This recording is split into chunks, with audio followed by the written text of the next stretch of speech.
সিঁড়ি থেকে বারান্দা, কোথাও পা ফেলার জায়গা নেই। রোগী আর স্বজনদের এমন ভিড় নড়াইল জেলা শহরের একমাত্র ১০০ শয্যা বিশিষ্ট হাসপাতালটির নিত্যদিনের চিত্র।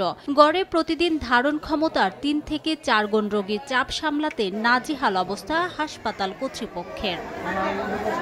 ২০১৭ সালে নড়াইলে ২৫০ বেড হাসপাতালের মূল ভবন, সার্ভিস ভবন ও চিকিৎসকদের জন্য ডরমেটরি ভবন নির্মাণের ডিপিপি অনুমোদন পায়। ২০১৮ সালের জুনে ৮টি ঠিকাদারি প্রতিষ্ঠান ৮ তলা ভবন সহ প্রকল্পটির নির্মাণ কাজ শুরু করে, যার প্রস্তাবিত মূল্য ধরা হয় ৬১ কোটি ৫৮ লাখ টাকা। আর বিশ্ব ব্যাংকের অর্থায়নে নবম তলায় ১০ শয্যা বিশিষ্ট আইসিইউ নির্মাণের কাজে প্রস্তাবিত মূল্য ধরা হয় ৫ কোটি ৭৭ লাখ টাকা। ৩ দফা মেয়াদ বাড়িয়ে ২০২৪ সালের জুনে কাজের মেয়াদ শেষে হস্তান্তরের কথা থাকলেও নকশা জটিলতায় ঝুলে আছে হস্তান্তর প্রক্রিয়া।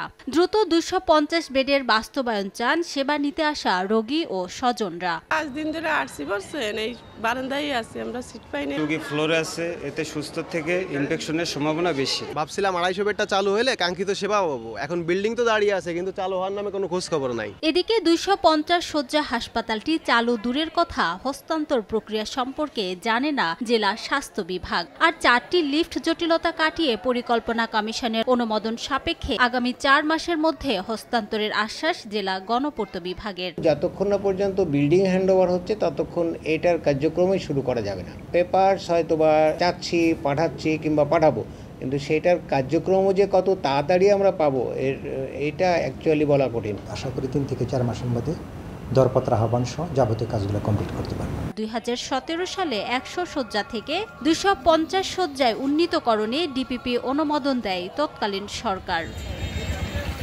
সময় সংবাদ, নড়াইল।